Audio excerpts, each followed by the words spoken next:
my gosh, Julie, where were you? You might want to take off your name tag. Oh my God, I do that all the time. I was at the Executive Breakfast Club this morning. Oh. It's a wonderful event that Desert Rose is a sponsor of. Okay. And so it's interesting because it's a whole bunch of executives that come together.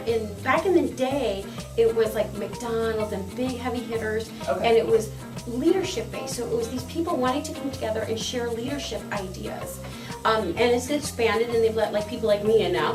But I don't tend to think of it as a networking event because it's really about great people coming together, learning and sharing, and then developing strong relationships. So today's speaker was Doris Christopher from the Pampered Chef, and she gave us a little gift.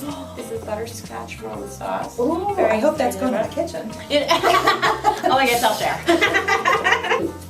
The last 2 years with Doris Christopher has been instrumental because, they were acquired by Warren Buffett, which he said in the Berkshire Hathaway station. So it was part of a succession plan of 9 years taking for Doris. She's so identifiable with Pampered Chef. Okay. And it was really big. One of the questions that was asked was like, how do you walk away, especially with that identity that was so strong?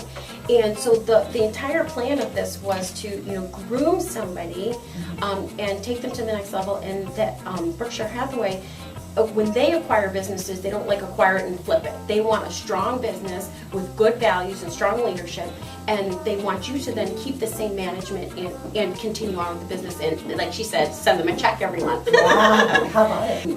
Some of the questions that were asked was letting go. We always have to let go of our kids. We let go of business. We have to let go. They said to Doris, how do you let go? She said 2 things. She said, first of all, have confidence in your leadership.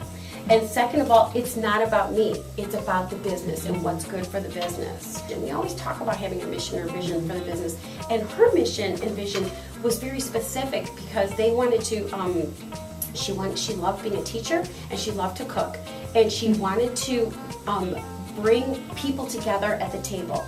So she does that by giving them inspiring recipes that are quick to prepare and great tools to use. And then she said, what was so funny is not everybody is going to be on your mission and vision.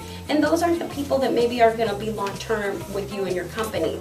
But mostly is having that vision and aligning yourself with people who have that same culture and wanting to, go forward.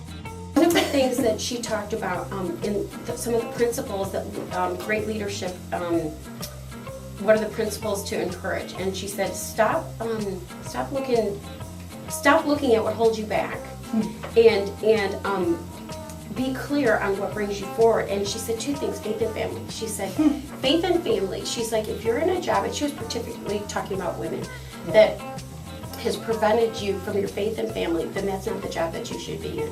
Because, when you lose sight of that, you lose sight of yourself. And you can't be happy if any job is taking you away from that.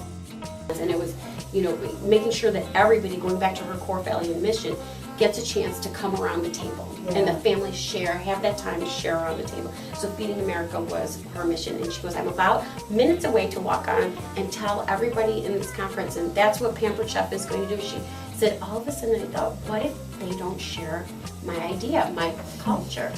And she had this brief moment of panic attack. Well, she went on and she said it, and she said people were screaming, fist pumping, and they were so excited. But and that they were willing to align themselves with a big idea and feel empowered by that. So I thought that was really super duper cool, and helping entrepreneurs and helping women further grow and develop. So I think it'll be very interesting to follow her as a very influential leader. Well, great. Well, it sounds like you had a wonderful time at the breakfast. Thank you so much for sharing, and congratulations on being in the new executive crowd. Thank you. And I very much enjoyed our conversation and sharing it with you. Oh, good. And you. And you.